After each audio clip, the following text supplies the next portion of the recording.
Según Génesis 47, 12, 27, durante la sequía en Egipto, José almacenó y preservó el alimento. Para subsistir, la gente tuvo que venderlo todo y, al fin, incluso a sí mismos. Ese es el precio de vencer. Así es en este tiempo del fin, donde conseguir el alimento para entrar al reino y conquistar nuestra tierra, que es Cristo, formado en nosotros, nos costará renunciar a todo, incluso a nuestra propia vida. Pero a cambio de nuestro todo, tendremos su todo y reinaremos con él.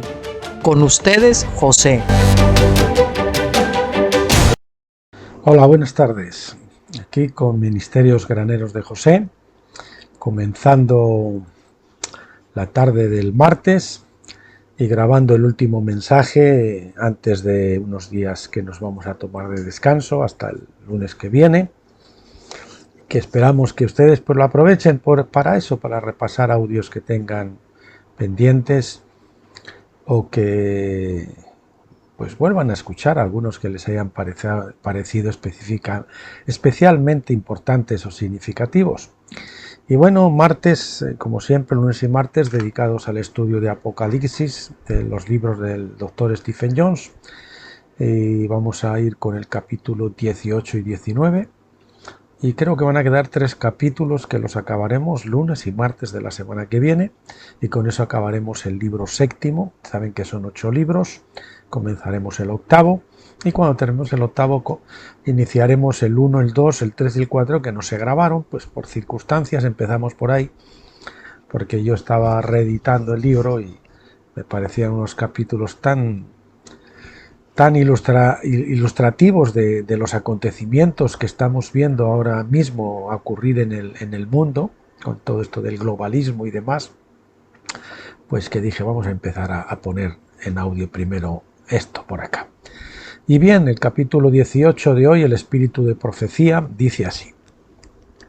Apocalipsis 19, 19 dice, y él me dijo, estas son las palabras verdaderas de Dios. ¿Qué quiere decir? El compañero servidor, o el compañero siervo, ¿no? Para entender esto, primero debemos preguntarnos quién es el él que está hablando. El él, él me dijo, ¿quién es ese él que está hablando? La mejor pista viene en el siguiente versículo. Apocalipsis 19:10 dice, y me postré a sus pies para adorarlo, y él me dijo, no hagas eso. Soy consiervo tuyo y de tus hermanos que tienen el testimonio de Jesús. Alaba a Dios, porque el testimonio de Jesús es el espíritu de profecía. No es el lenguaje, Como dicen los adventistas, el espíritu de profecía me parece que lo tienen exclusiva Ellen White, según ellos, o Elena White, pero parece ser que no, que es el testimonio de Jesús lo que es el espíritu de profecía. Esto puede sorprender a los que leen la narración de Juan. También parece que el propio Juan estaba sorprendido. La gloria que había en este consiervo, vamos a ver, consiervo, el compañero consiervo, vamos a poner aquí también, para seguir el mismo criterio. La gloria que había en este consiervo, decíamos, le dio la apariencia de Jesús, de ser Jesús. De hecho, este hombre glorificado es la fuente de la voz del trono en Apocalipsis 19:5. O sea, el que está hablando es un hombre glorificado en nombre de Jesús, que ya hemos identificado como la de Jesús. Pero es más que Jesús mismo como un solo ser. Es la voz de Jesús que es hablada por un representante de su cuerpo. Saben, el Arnion, que está formado por la cabeza y los corderitos, siendo Jesús el Amnon, o el gran cordero principal, la cabeza. Es la misma voz que dijo, alabad a nuestro Dios todos vosotros sus siervos, en Apocalipsis 19:5. Por lo tanto, cuando Juan trata de adorarlo, redirige la adoración a Dios diciéndole a Juan que él es simplemente un consiervo, es decir, un siervo. En Apocalipsis 3:21 leemos, al que venciere le daré que se siente conmigo en mi trono, como también yo vencí y me senté con mi Padre en su trono. Se da la promesa a los vencedores de que se sentarán con Cristo en su trono. Por lo tanto, este consiervo es un vencedor y se dice que su voz proviene del trono.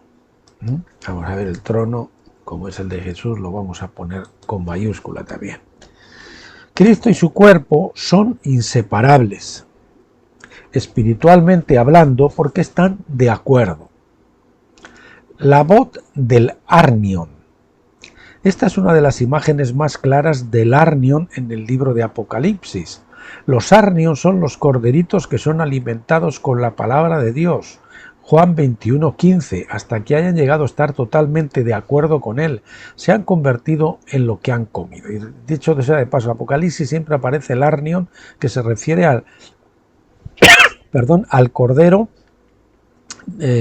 Cristo con su cuerpo. Esto, creo, es la fuerza espiritual detrás de la declaración del vencedor, del siervo ese consiervo vencedor. Estas son las palabras verdaderas de Dios. Para que el vencedor pueda hablar desde el trono en nombre de todos los vencedores que están sentados con Cristo, primero debe comer esas palabras, tal como hizo Juan en Apocalipsis 10:10. El propósito de la creación fue producir hijos de Dios que estuvieran de acuerdo con su Padre Celestial. La introducción del pecado creó un problema transitorio para que Dios lo venciera, lo superara. Pero el tiempo de la creación no termina hasta que se logra la reconciliación de todas las cosas y toda la creación canta en armonía a cuatro voces. El espíritu de profecía. En Apocalipsis 19:10, el vencedor le dice a Juan: yo soy consiervo tuyo y de tus hermanos que retienen el testimonio de Jesús, porque el testimonio de Jesús es el espíritu de profecía. No solo este vencedor, sino todos sus hermanos tienen el testimonio de Jesús. ¿Qué es el espíritu de profecía? La palabra griega para testimonio es martiria, que significa testimonio ante el juez de toda la tierra. Tal testimonio es toda la verdad y nada más que la verdad. En otras palabras, este testimonio establece las verdaderas palabras de Dios. ¿Qué palabras? ¿Qué verdad? Todo comenzó en Apocalipsis 1:2, cuando Juan dio testimonio de la palabra de Dios y del testimonio de Jesucristo. Unos versículos más adelante, en Apocalipsis 1:9, Juan dice que él estaba en la isla llamada Patmos por causa de la palabra de Dios y del testimonio de Jesús. Más tarde, en Apocalipsis 12:17, el dragón declaró la guerra a los santos, aquellos que guardan los mandamientos de Dios y retienen el testimonio de Jesús. Y finalmente, en Apocalipsis 24 vemos que los resucitados en la primera resurrección son los que fueron ejecutados a causa del testimonio de Jesús. Esta frase puede significar que el testimonio está siendo dicho por Jesús mismo o que es un testimonio acerca de Jesús. En cierto modo es ambas cosas, porque la verdadera palabra se origina en el mismo Jesús, a quien se le llama la palabra de Dios, la menra, ¿verdad? El verbo de Dios. Apocalipsis 19:13. Sin embargo, esta palabra también la pronuncia su cuerpo de vencedores, aquellos que han comido sus palabras, que dan testimonio de él y que están de acuerdo con sus palabras. Ese es el espíritu de profecía. Cada vez que estamos de acuerdo con las palabras de Dios, este testimonio es el espíritu de profecía. Por el contrario, cualquier palabra que vaya en contra del testimonio de Jesús no es un verdadero espíritu de profecía. Para vivir por el espíritu de profecía, uno debe comer la palabra y asimilarla por medio de la meditación hasta que pase de ser doctrina a ser revelación. Se ha dicho que Jesús es la palabra de Dios y nosotros somos las palabras de Dios. Por ejemplo, en este caso, el testimonio de Jesús que viene a través del doctor Stephen Jones, a través de estos libros, si usted los come y los medita y los vuelve a comentar, es una doctrina, que ha venido a través de él, pero que a través de la meditación se encarna en su corazón y se hace suya propia. Eso es lo que estaba queriendo decir. Bueno, valga el ejemplo, ¿no? Se ha dicho que Jesús es la palabra de Dios y nosotros somos las palabras de Dios. Hay mucho de verdad en esto. Desde mi punto de vista, los ángeles que llevan las palabras específicas inherentes al nombre de cada ángel representan porciones de la revelación completa de la palabra que está en Cristo Jesús.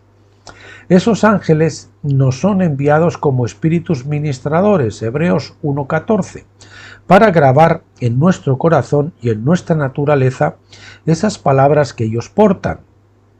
Cada uno de nosotros es solo una porción de la palabra, pero como miembros del cuerpo de Cristo, colectivamente tenemos la palabra completa de Dios que está en nuestra cabeza. Esta combinación de cabeza y cuerpo es el Cordero, el Arnion, en el libro de Apocalipsis. Es importante entonces comer la palabra porque nos convertimos en lo que comemos. A medida que asimilamos la palabra que está en cada ángel que se nos ha asignado, nos convertimos en la palabra viva y en la expresión particular del testimonio de Jesús, que es único para cada persona. De acuerdo con su llamado, con su testimonio, cada uno de nosotros tenemos un ángel hablado que representa una palabra de Dios, un mandato de Dios en nuestra vida, y nos convertimos en eso. Muchos son llamados o invitados, pero aquellos que son elegidos, el remanente de gracia, en realidad participarán en la fiesta de bodas, donde Cristo, la cabeza, se unirá al cuerpo completo en la fiesta señalada de tabernáculos, cuando esa fiesta de tabernáculos realmente se cumpla en la tierra, en este planeta. Bien, este capítulo ha sido un poco más cortito, vamos con el 19, que es un poquito más largo, que se titula La palabra verdadera sobre un caballo blanco. El testimonio de Jesús en Apocalipsis 19:10 se define más específicamente en los siguientes versículos.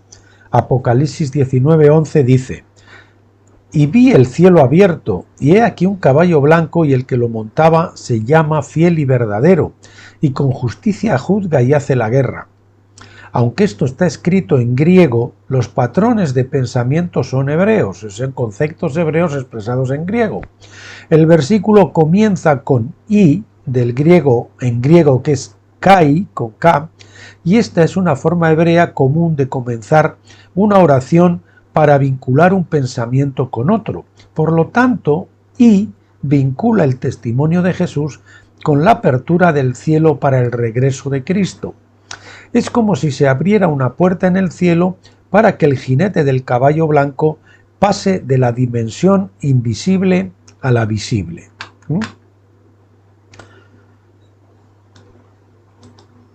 El que está sentado en este caballo blanco es Jesucristo mismo. El caballo blanco es simbólico. Nunca se tuvo la intención de ser tomado literalmente. De que fuera, vamos a ver, de que fuera tomado literalmente, como si Jesús viniera a la tierra en un caballo volador. Ciertamente, si él quiere hacerlo, ¿quién soy yo para prohibírselo? Pero como tanto el simbolismo en el libro de Apocalipsis, como tanto del simbolismo en el libro de Apocalipsis, este caballo es una referencia directa a una constelación llamada Pegaso, o Pegasus en latín, el caballo principal. Su estrella más brillante es Markab, o Merkab, o Merhab en hebreo, que significa volver de lejos. Todas las constelaciones, según fueron nombradas originalmente por Dios, son profecías de Cristo y revelan el plan divino de redención para el mundo. Los hombres, si quieren leer un libro muy bonito, muy interesante, que es muy apologético de la Biblia y de todas estas cosas, lean El testimonio de las estrellas del Dr. Bullinger. Los hombres luego torcieron los significados y usaron las estrellas para propósitos ilegales, y esa forma corrupta ahora se llama astrología. Pero Dios, es el que puso nombre a las estrellas y las constelaciones en el principio. El Salmo 147:4 dice: Él cuenta el número de las estrellas, les da nombres a todas ellas. Y también hay otro que dice: los cielos cuentan la gloria de Dios.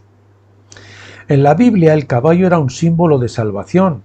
Esto se debe a que los caballos eran muy importantes para un ejército en tiempos de guerra.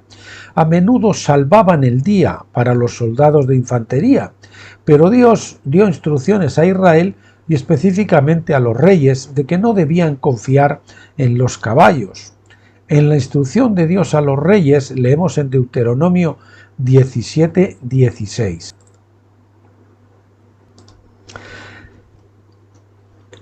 Además, no multiplicará caballos para sí, ni hará volver al pueblo a Egipto para multiplicar caballos, ya que el Señor os ha dicho: no volveréis más por ese camino. Egipto era bien conocido por sus caballos. Isaías 31 del 1 al 3 también menciona esto, diciendo: «Ay de los que descienden a Egipto en busca de ayuda, y confían en los caballos y confían en los carros porque son muchos, y en la caballería porque son muy fuertes, pero no miran al Santo de Israel ni buscan al Señor. Ahora bien, los egipcios son hombres y no Dios, y sus caballos son carne y no espíritu». En otras palabras, Dios es su salvación, no los caballos de Egipto. Si confiamos en las armas de guerra carnales, nos encontraremos regresando a Egipto. Es decir, las carreras de armamentos en realidad nos traerán de vuelta a la esclavitud, no a la libertad. Estamos viendo esto incluso ahora, cuanto más hacemos la guerra en todo el mundo, más perdemos nuestras libertades. Jesús es nuestra salvación, Él es el verdadero caballo. El nombre hebreo de Jesús, Yahshua, significa salvación. Su nombre griego, Jesús o Yeshous, es simplemente una transliteración del hebreo Yaxus. Yak es la abreviatura de Yahvé. Sus es la palabra hebrea para caballo. En otras palabras, Yaxus significa literalmente caballo de Yak, que simbólicamente significa salvación de Yahvé. Hace unos 200 años el idioma inglés creó la letra J para reemplazar muchos de los sonidos de la I. Así es como llegamos a cambiar la ortografía de Jesús por Jesús. Yo creo que esto también ocurrió en español, en latín, etc. Cuando Jesús dijo en Juan 4:22, la salvación viene de los judíos, una mejor traducción de esto es: Yahshua es de los judíos, es decir, Jesús viene de la tribu de Judá. Jesús estaba identificando ante la mujer samaritana como la fuente de salvación que había de salir de Judá. Fiel y verdadero. En el mensaje a la iglesia de la Odisea leemos en Apocalipsis 3:14. Y escribe al ángel de la iglesia en la Odisea: esto dice el Amén, el testigo fiel y verdadero, el principio de la creación de Dios. Apocalipsis 19:11 da testimonio de esto, llamando al jinete del caballo blanco fiel y verdadero. Sin duda debemos entender esto como una referencia a Cristo como testigo de las verdaderas palabras de Dios, de Apocalipsis 19:9. La palabra griega traducida como verdadero es aletinos, que significa genuino, real, lo opuesto a una falsificación, una simulación o una pretensión. La raíz de la palabra es aletes, amar la verdad, y que literalmente significa no escondido o no encubierto. Es la verdad revelada y vista claramente por lo que es. Cuando la voz del trono dijo en Apocalipsis 19:9, estas son las palabras verdaderas de Dios, nos estaba preparando para la venida del jinete que se llama fiel y verdadero. Unos versículos más adelante, en Apocalipsis 19:13, leemos además que su nombre es llamado la palabra de Dios. Por lo tanto, el énfasis en este pasaje no es solo el regreso de Cristo, sino más específicamente Cristo como la verdadera palabra de Dios, portando la naturaleza del Padre como su primer testigo en la tierra. Hebreos 1:3 nos dice de Jesús: Él es el resplandor de su gloria, y la representación exacta de su naturaleza o sustancia. Por lo tanto, cuando Felipe le pidió a Jesús que nos mostrara al Padre, leemos en la respuesta de Jesús en Juan 14:9, el que me ha visto a mí, ha visto al Padre. Él es la palabra de Dios revelada a la humanidad. Las palabras griegas aletinos y aletes son las palabras de que los rabinos eligieron para traducir la palabra hebrea amén, que significa firme, fiel, verdaderamente. Es la palabra hebrea para fe y verdad. Y estos dos conceptos son inseparables. En otras palabras, para tener fe genuina, uno debe creer la verdad que Dios nos ha presentado a través del testimonio de Jesucristo. También debemos ser fieles a esa verdad, dando testimonio de ella en nuestro propio testimonio. De esta manera, también nosotros podemos llegar a ser testigos fieles y verdaderos de la naturaleza de nuestro Padre Celestial. El juez. Apocalipsis 19:11 también dice, y con justicia juzga y hace la guerra. ¿Qué tipo de guerra? ¿Cómo juzga? Estas preguntas no se responden aquí, por lo que debemos ir a otras partes de las Escrituras para obtener respuestas.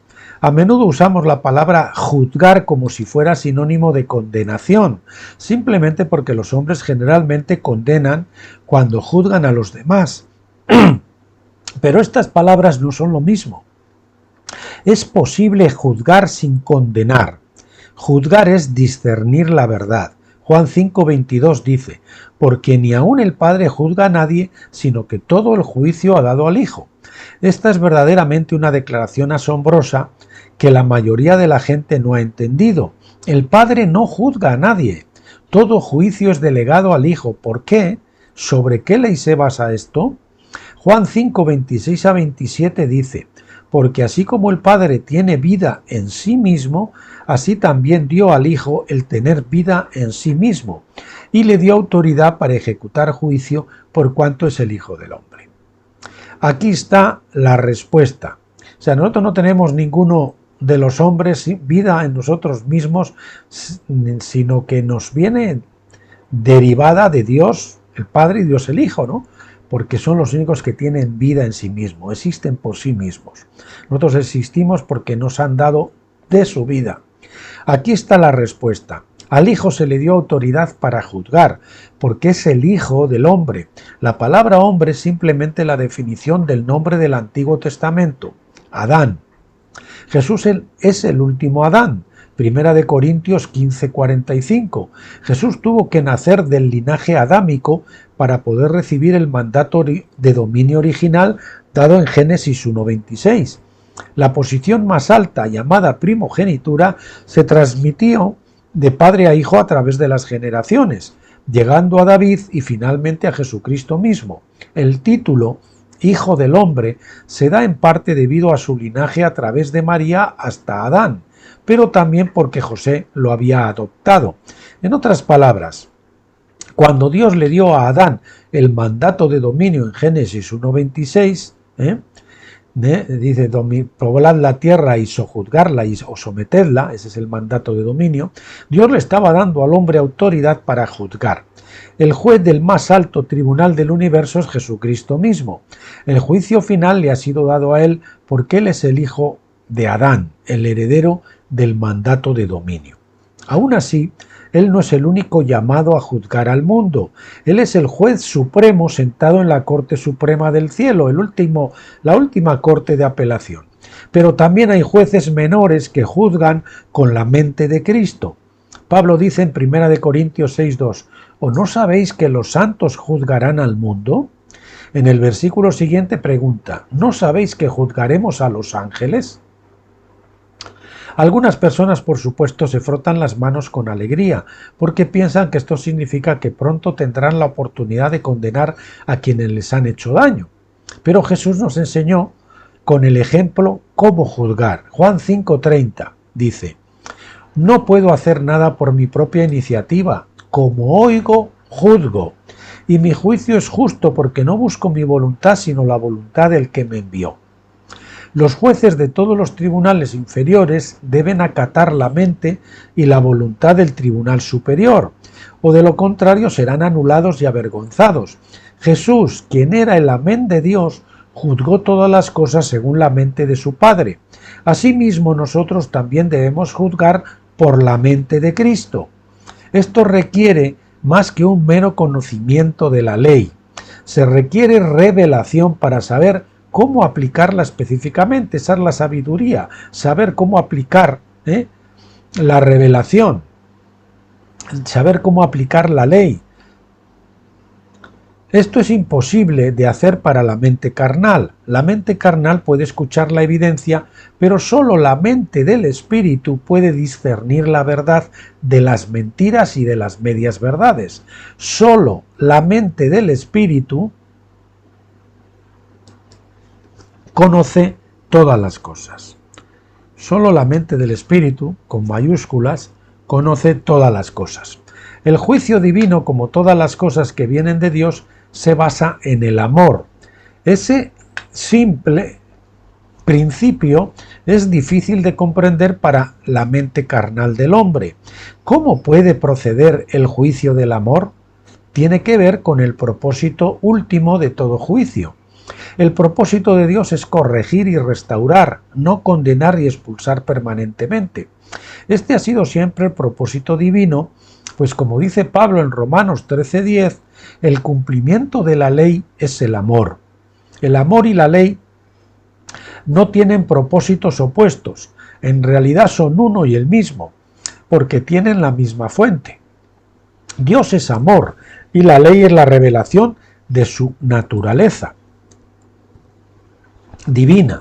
Cuando seamos completamente transformados a la imagen de Dios, también poseeremos su naturaleza de amor y haremos todas las cosas de conformidad con su ley. Esta es la mente por la cual tanto el Amnos como la compañía Arnion, o sea, el Amnos Jesús, la compañía Arnion es Jesús unido a la cabeza, al cuerpo, a su cuerpo de vencedores, juzgarán con rectitud. La espada de la guerra justa. Asimismo es por este principio de amor que se libra la guerra. Pablo dice en 2 Corintios 10, 3-6, porque aunque andamos en la carne, no militamos según la carne, porque las armas de nuestra milicia no son carnales, sino divinamente poderosas para la destrucción de fortalezas, destruyendo especulaciones. Entre corchetes explicamos logismos, esos son especulaciones, logismos, pensamientos o razonamientos o argumentos carnales que parecen lógicos para la mente carnal, pero no son espirituales. Y toda altivez, orgullo, que se levanta contra el conocimiento de Cristo, llevando cautivo todo pensamiento a la obediencia a Cristo. Es decir, todo lo que no coincide, los razonamientos que no coinciden con la mente de Dios, con la palabra de Dios, debemos desecharlos, y llevarlos cautivos. Eso es llevar cautivos a la obediencia a Cristo. Nuestros pensamientos es rechazar los pensamientos carnales que no son espirituales, que no son conformes a la mente de Cristo, que no son conformes a la palabra de Dios. Bien, y continúa el 6. Y estamos dispuestos a castigar diqueo, lo que procede de la justicia, quiere decir, toda desobediencia siempre que vuestra obediencia sea completa. Pablo nos dice que debemos hacer la guerra, pero aclara que no debemos hacer el tipo de guerra que hacen los hombres y las naciones. Nuestra guerra no es contra la gente, sino contra aquellas fuerzas espirituales que mantienen a la gente en cautiverio, esas fortalezas diabólicas que se parapetan detrás de esos argumentos, de esa altivez. Esas son las fortalezas de argumentos, de altivez, que nos impiden llevar esos pensamientos y que tienen que ser derribados a través del ministerio de las personas que llevan, que nos ayudan, que nos apoyan, que nos enseñan a través de la palabra de Dios.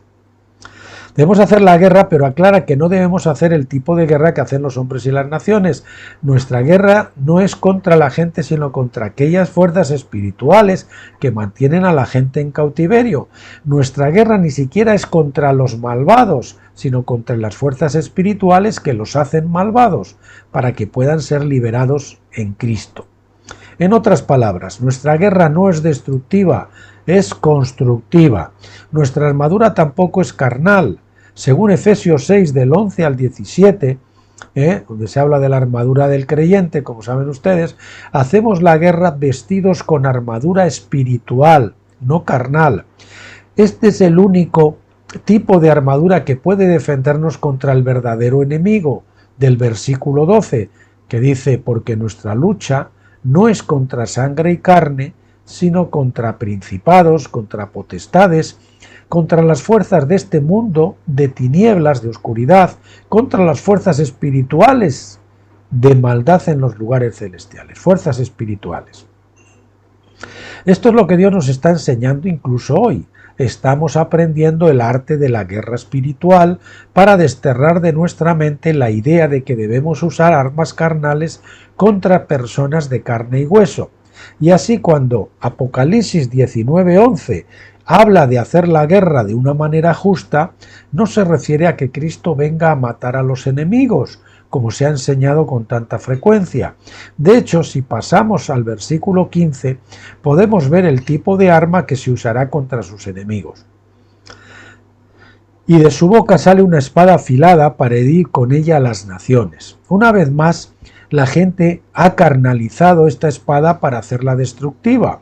Si fuera una espada carnal, Juan la habría visto en su mano, en lugar de en su boca. Pero en Apocalipsis 1:16 leemos: y en su mano derecha tenía 7 estrellas, y de su boca salía una espada aguda de 2 filos, y su rostro era como el sol cuando brilla en su fuerza. En un escenario del Antiguo Testamento, una espada de 2 filos era un arma destructiva que podía separar la cabeza de alguien de su cuerpo, pero el arma del Nuevo Testamento se describe de una manera diferente en Hebreos capítulo 4, versículo 12. Dice: porque la palabra de Dios es viva y eficaz, y más cortante que toda espada de 2 filos. Aquí se está refiriendo a la espada que usaba el sumo sacerdote para desollar, para abrir los sacrificios, incluso hasta separar, incluso hasta los tuétanos, ¿no? Cortar, y dejarlo, todo debía quedar expuesto completamente al aire, a la vista de Dios. Y así la palabra de Dios hace con nosotros, nos va diseccionando y nos va abriendo en nuestro interior hasta que no queda absolutamente ningún reducto de sombra en nosotros. Todo está delante de Dios claramente, y todo ha sido ya purificado, desinfectado, esterilizado por la luz de la palabra de Dios. Continúa: y penetrante hasta dividir el alma y el espíritu, hasta partir el alma y el espíritu. Nuestra alma y el espíritu están mezclados y no los podemos distinguir hasta que no viene esa disección que precisamente se produce con el cruce del Jordán, donde nuestra alma es rota, y entonces el espíritu puede fluir, y a partir de entonces tenemos acceso al espíritu, y entonces podemos empezar a diferenciar los pensamientos que vienen de la carne y los que vienen del espíritu. Repito, desde el principio: porque la palabra de Dios es viva y eficaz, y más cortante que toda espada de 2 filos, y penetrante hasta dividir el alma y el espíritu, las coyunturas y los tuétanos, y puede juzgar los pensamientos y las intenciones del corazón. Y no hay criatura oculta a su vista, es decir, no hay nada oculto a su vista, sino que todas las cosas están abiertas y expuestas al descubierto, a los ojos o ante los ojos de aquel con quien tenemos que ver, de aquel a quien tenemos que dar cuentas. Dice otras traducciones, ¿no?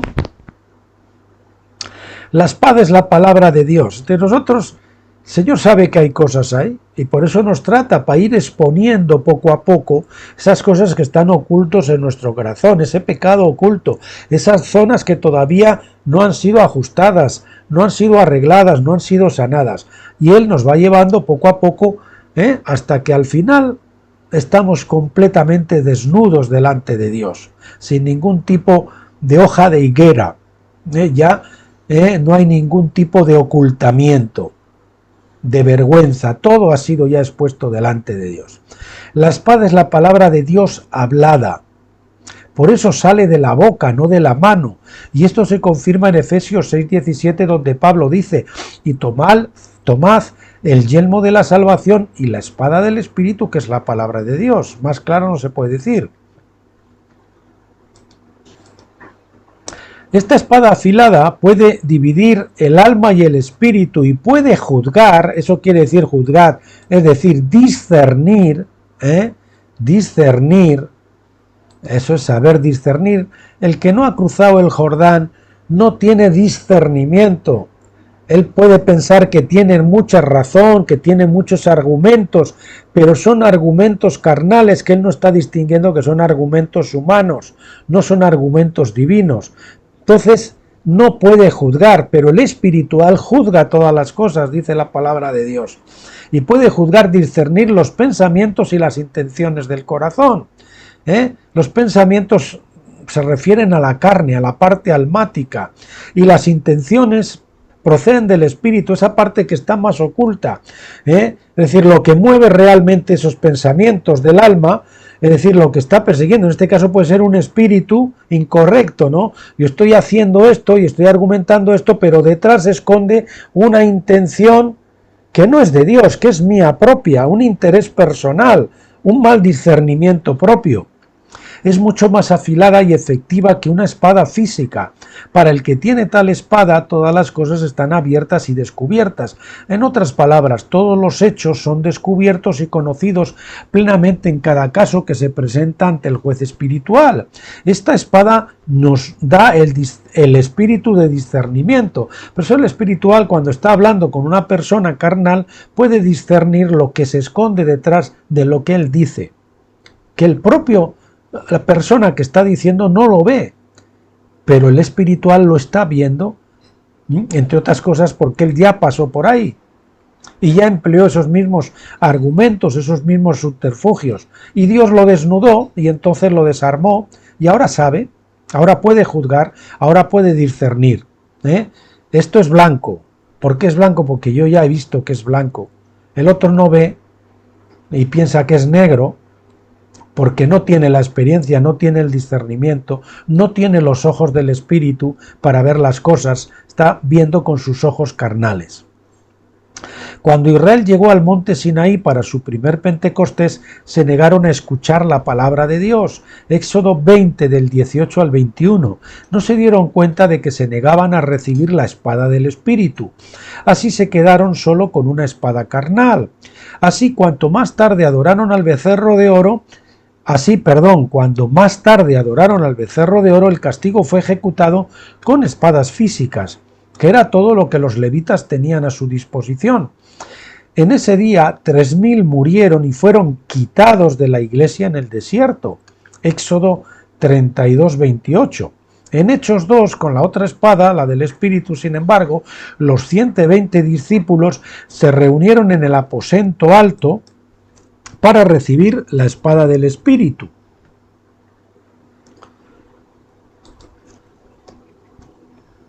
Entonces salieron a la calle y, sacando la espada de su boca, es decir, Pedro cuando habló allí, y 3.000 fueron añadidos a la iglesia. ¿Qué diferencia? En el Antiguo Testamento, cuando lo del becerro de oro, 3.000 murieron. Aquí en el Nuevo Testamento, al hablar Pedro con la espada del Espíritu, 3.000 son añadidos a la iglesia. Allí fueron quitados, aquí son añadidos. Hechos 2:41. Usaron una espada espiritual que desnudó los corazones de la gente, y la gente se arrepintió según la palabra de Pedro. Así viene el arrepentimiento. Nosotros no podemos arrepentirnos si Dios no nos desnuda a través de la espada del Espíritu. Hechos 2:38. Este es el tipo de espada que el jinete del caballo blanco va a empuñar. Es la espada del Espíritu que usa Jesús, y esa misma espada es usada por la compañía de vencedores que forman su cuerpo. Con esta espada juzgarán y harán la guerra. Los resultados serán asombrosos. Será ese último gran avivamiento que está profetizado y del que tanto hablamos y el que estamos por ver, que comienza en cualquier momento. Ojos de fuego.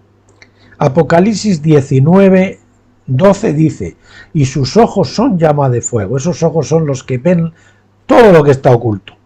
Y sobre su cabeza muchas diademas, y él tiene un nombre escrito sobre él que nadie conoce excepto él mismo. Se dice que los ojos son las ventanas del alma. El que está sentado sobre el caballo blanco tiene ojos que son llama de fuego. El fuego representa a Dios mismo y está destinado a retratar su naturaleza. Cuando Dios se apareció a la gente en el monte Sinaí para darles los 10 mandamientos, se apareció solo como fuego. Vuelvo a repetir, el símbolo de Dios es el fuego, no es una cruz, que tanto se usa. Además, pues esa cruz, pues le damos la gloria a Dios por la cruz, donde fuimos redimidos y donde se expiaron o se cubrieron nuestros pecados. Pero falta la segunda obra de la resurrección, que es la más importante, ¿verdad? Al fin y al cabo, la novedad de vida. Deuteronomio 5, del 4 al 5 dice, cara a cara nos habló el Señor en el monte de en medio del fuego, estando yo en aquel tiempo entre el Señor y vosotros, para anunciaros la palabra del Señor, porque tuvisteis miedo a causa del fuego y no subisteis al monte. Israel fue llamado al monte. Fue llamado al monte. Pero tenían demasiado miedo de Dios y pensaron que escuchar su voz los mataría. Éxodo 20, 19. Y efectivamente, escuchar la voz de Dios, acercarse al fuego, como Moisés a la zarza ardiente, o como estos si se hubieran acercado en el Sinaí, quema la carne. El fuego desprende calor y cuanto más nos acercamos, más nos quema. Hasta que realmente, eso es el símbolo del holocausto. Nosotros tenemos que estar totalmente consumidos por el fuego. Y hacernos unos con el fuego. Entonces, ya podemos entrar. El fuego de Dios no los habría matado físicamente, por supuesto, pero la naturaleza justa de Dios ciertamente habría matado su carne adámica, o lo que Pablo llamó el viejo hombre. Romanos 6:6, Efesios 4:22, King James Version. Al proteger al viejo hombre, Israel no pudo entrar, al viejo hombre carnal, no pudo entrar en el nuevo pacto y tuvo que conformarse con un pacto menor, al que llamamos del antiguo pacto. Es decir, escuchar a Dios, ver a Dios especialmente, necesita que muera nuestra carne. Moisés también nos dice en Deuteronomio 4:12, entonces el Señor os habló de en medio del fuego, escuchasteis el sonido de las palabras, pero no visteis ninguna forma, solo una voz. Entonces vemos que en Apocalipsis 19 Jesucristo viene como la palabra viva, mientras que Israel escuchó solo una voz, pero no vio ninguna forma. Jesucristo era la palabra, Juan 1:1, que descendió del cielo tomando la forma del Hijo del Hombre para que pudiéramos vencer nuestro miedo al fuego. El verbo hecho carne entonces es representado en Apocalipsis 19:12, viniendo sobre un caballo blanco con ojos de fuego. Los ojos revelan su naturaleza, aunque su cuerpo encubre esa naturaleza mediante la forma humana. Muchas diademas. Apocalipsis 19:12 nos dice que sobre su cabeza hay muchas diademas. Diadema en griego no se trata de un diadema en griego, muchas diademas o diadema en griego. No se trata de una estéfanos, que es la corona de un vencedor, de ahí viene el nombre de Esteban, Estéfano, la corona de un vencedor, sino de un adorno real. Él usa no solo una, sino muchas, porque él gobernará a todas las naciones con vara de hierro. Gobernará todas las naciones con vara de hierro. Esas diademas habían sido usadas previamente por el dragón rojo, Apocalipsis 12:3, y por la bestia del mar, Apocalipsis 13:1. Sin embargo, una vez que son derrocados, sus diademas les son quitadas y entregadas al que le pertenecen, al heredero legítimo de todas las naciones, el Rey de Reyes y Señor de Señores. Apocalipsis 19:16. El nombre desconocido. Apocalipsis 19:12 dice: y tiene un nombre escrito en él, el cual nadie conoce sino él mismo. La frase en él no está en el original y es solo la opinión del traductor de la New American Standard Bible. Otras versiones no comparten esa opinión. Dice, por ejemplo, tenía un nombre escrito que nadie conocía sino él mismo, Reina Valera, que tiene un nombre escrito que nadie conoce excepto él mismo, de Enfatitia Globe, teniendo nombres escritos de los cuales nadie excepto él mismo conoce, la versión concordante. Así que la primera pregunta es esta: ¿dónde está escrito ese nombre? ¿Está escrito en él, es decir, sobre su ropa o quizás incluso sobre su cuerpo como un tatuaje celestial? ¿O está escrito el nombre en las diademas que lleva en la cabeza? Si usamos la versión concordante que usa el plural, es decir, nombres, podríamos leer el versículo diciendo: sobre su cabeza hay muchas diademas con nombres escritos en ellas que nadie sino él conoce. Quizás estas sean las identidades de las diversas naciones escritas en las diademas, quizá estos sean nuevos nombres para esas naciones que reflejan sus verdaderos llamados como naciones del reino. Por otro lado, si se trata de un solo nombre y se trata de identificar al Verbo cabalgando sobre el caballo blanco, cabe preguntarse por qué era tan secreto ese nombre. El nombre de Jesús es bien conocido, así como la forma hebrea de su nombre, Yahshua. Puede ser que el nombre secreto sea una referencia a Yahvé, el tetragramatón, YHVH, Yahvé, el nombre revelado a Moisés, el tetragramatón, que creo que quiere decir Yahvé, ¿no? Éxodo 6:2-3, cuya pronunciación se perdió en años posteriores porque el pueblo se negaba a pronunciar ese nombre por temor a tomar su nombre en vano. Si ese fuera el caso, entonces Jesús mismo sería identificado con el nombre de Yahvé, cumpliendo así la profecía de Isaías 12:2, porque Yahvé es mi fuerza y mi canción, y él se ha convertido en mi Yahshua. Al final, la opinión que uno tiene del nombre en sí probablemente dependa del lugar donde está escrito. Si está escrito en las diademas, probablemente identifica de alguna manera a las naciones, pero si está escrito en la palabra misma o en su manto, seguramente identificaría a él mismo. Es difícil saber con certeza el significado de este versículo. Sin embargo, podemos encontrar una pista en el siguiente. Apocalipsis 19:13 dice: y está vestido con un manto teñido en sangre, y su nombre es llamado la Palabra de Dios. Aquí vemos al jinete identificado por nombre, la Palabra de Dios. Inmediatamente después de hablarnos sobre los nombres desconocidos en el versículo anterior, la implicación clara es que la palabra de Dios no es lo mismo que el nombre secreto del versículo 12. De lo contrario, no tendría sentido mantener el nombre en secreto. Esto probablemente indique que el nombre secreto no es el nombre del jinete, sino el nombre o nombres en las diademas. La túnica. Su túnica teñida en sangre es una referencia a la túnica de José, que fue teñida en sangre, como dice en Génesis 37:31. Entonces tomaron la túnica de José y degollaron un macho cabrío y mojaron la túnica en la sangre. La segunda venida de Cristo se basa en el modelo de José, mientras que su primera venida se basa en el modelo de Judá. Cristo vino la primera vez de la tribu de Judá, Hebreos 7:14, porque el cetro había sido dado a Judá y después a David, que era de Judá. Por lo tanto, fue necesario que él viniera como descendiente de Judá y de David, para recibir el mandato de dominio de Génesis 1:26, que fue prometido a Judá en Génesis 49:10. Sin embargo, a José se le había dado la primogenitura, primero de Crónicas 5 del 1 al 2, porque Jacob había repartido la bendición entre sus hijos, había separado los componentes de la primogenitura, el sacerdocio a Leví, el mandato de dominio a Judá y la primogenitura, el nombre, es decir, a José.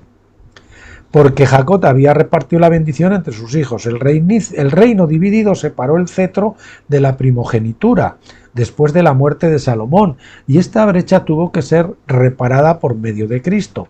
Entonces Oseas 1:11 dice: y los hijos de Judá y los hijos de Israel, incluidas las tribus de José, serán reunidos y nombrarán para sí mismos un líder.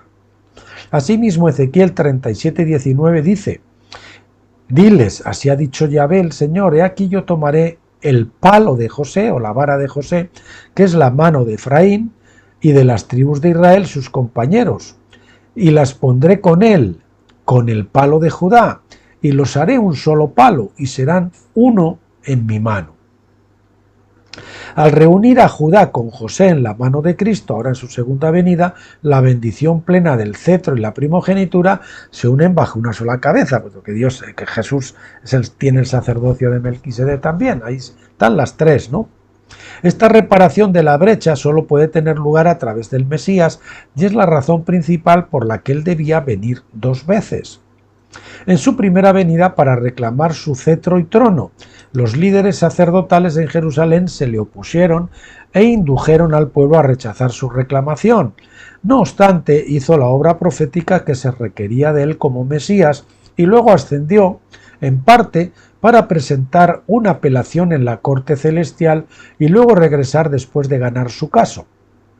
Lucas 19:12, la parábola esa, de aquel que se va a recibir un reino y luego vuelve, ¿verdad?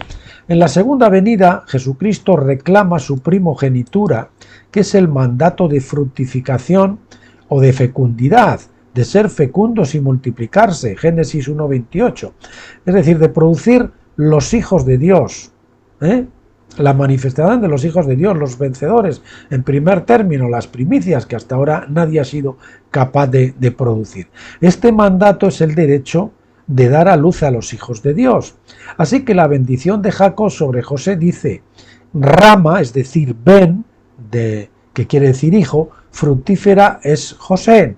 Se necesitaría una segunda venida para reclamar este derecho de primogenitura y también para unirlo con el cetro de Judá, reuniendo así los dos palos de Judá y José y reparando la gran brecha en el reino. Cuando eso ocurra, Cristo tendrá entonces el derecho legítimo de ser fructífero y multiplicar hijos a su imagen. Esta es la base del mensaje de filiación y la manifestación de los hijos de Dios. La filiación se produce ahora en la segunda venida, la veninación plena, donde el cuerpo se une a la cabeza también y además donde se reciben los cuerpos crucificados. Los primeros que se producen, la manifestación de los hijos de Dios, que son los primeros que reciben los cuerpos glorificados inmortales. Por lo tanto, cuando Apocalipsis 19, esa es la segunda obra de Cristo, llevar a unas primicias a la inmortalidad, ¿no? Y después a todos los demás. Por lo tanto, cuando Apocalipsis 19:13 identifica que la palabra de Dios tiene su túnica teñida en sangre, se nos dice que él viene como José para reclamar la primogenitura y unirla con el cetro de Judá que él ganó por decreto divino en la corte celestial, después de su sacrificio. Las dos venidas de Cristo también están profetizadas en Levítico 14 del 1 al 7, en la ley de la sanación de la lepra. La lepra es un tipo de mortalidad, una muerte lenta, y esta ley particular nos profetiza el camino a la inmortalidad. Se necesitan dos aves. Bueno, continuamos, que sonó el timbre, ahora quedaba ahí grabado, pero bueno. Repetimos, se necesitaban dos aves para limpiar a los leprosos, Levítico 14:4. La primera debía ser sacrificada y la segunda debía ser sumergida en la sangre de la primera y liberada a campo abierto, Levítico 14:6-7. Ambas aves profetizaban de Jesucristo, la primera anunciando su muerte y la otra mostrando cómo él debe ser soltado a campo abierto, es decir, en el mundo. Mateo 13:38 nos dice que el campo es el mundo. En otras palabras, Cristo debe venir por segunda vez habiendo sido sumergido en sangre para completar la obra de llevar a los hijos de Dios a la inmortalidad. Sin esta segunda obra de Cristo, los hijos de Dios podrían gobernar bajo el mandato de dominio, pero seguirían siendo mortales. Sabemos que Dios no tiene la intención de que sus hijos permanezcan siendo mortales. Apocalipsis 19:13 muestra el cumplimiento de la liberación de la segunda ave a campo abierto. Es Cristo viniendo al mundo para hacer una obra viva. La primera fue una obra de muerte, esta es una obra de vida. A diferencia de su primera venida, cuando vino como el ave profética que iba a ser sacrificada en una vasija, cuerpo de barro, en una vasija de barro, un cuerpo de barro. El propósito de su segunda venida es reclamar la primogenitura de José, para que los hijos de Dios puedan ser manifestados y hacerse inmortales, dándoles la capacidad de gobernar la tierra durante la era de tabernáculos y más allá. La compañía del caballo blanco. Apocalipsis 19:14 dice: y los ejércitos que están en el cielo, vestidos de lino fino, blanco y limpio, los seguían en caballos blancos. Estos ejércitos representan una invasión celestial de la tierra paralela a los ejércitos de Israel que invadieron Canaán bajo el liderazgo de Josué.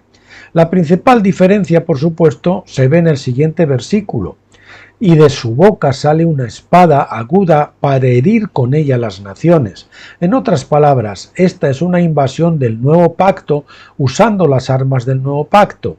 Estas armas, nos dice Pablo en 2 de Corintios 4, no son carnales.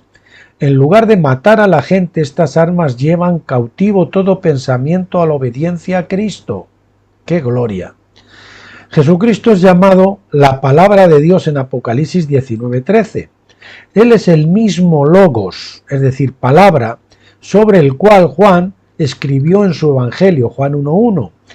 Él es el Josué, Yahshua del nuevo pacto que está liderando esta invasión, pero más que eso, él es también la menra, la palabra hebrea para logos. La creencia judía enseñaba que la menra era alguien tan justo que se había convertido en la personificación de la palabra misma. ¡Qué hermoso!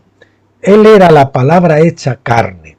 Para obtener más información sobre este concepto, consulte libro 1 del capítulo 16 del Dr. Lucas, Reparando las brechas, otro libro del Dr. Stephen Jones.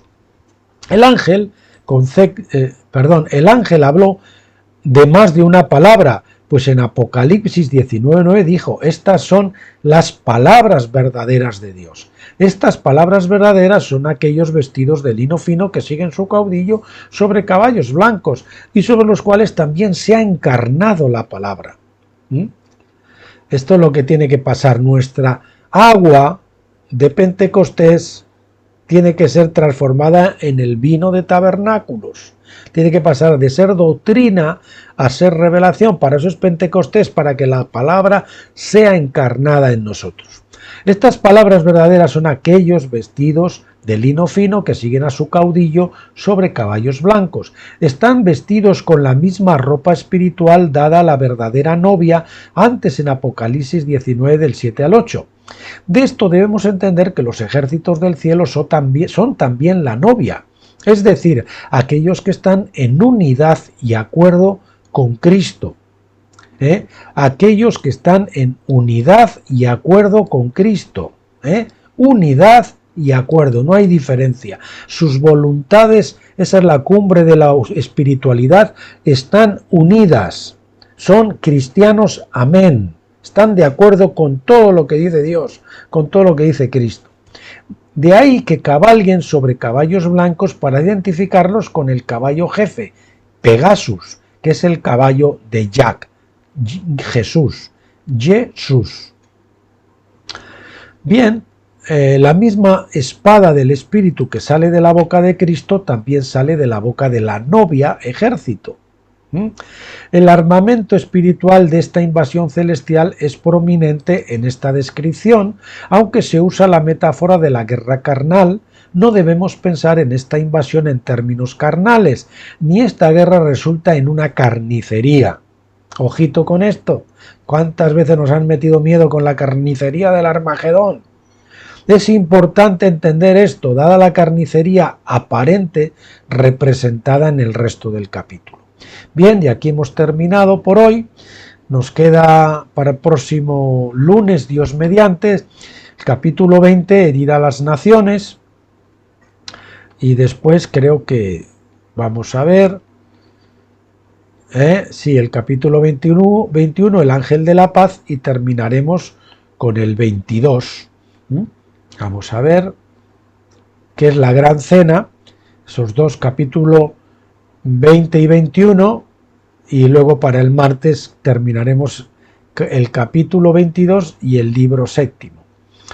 Muy bien, pues les deseo que tengan un resto de semana feliz. Ya les dije que nos vamos unos días de descanso y entonces pues les pedimos también que oren por nosotros para que el Señor nos cuide y vengamos renovados y refrescados para continuar con eso.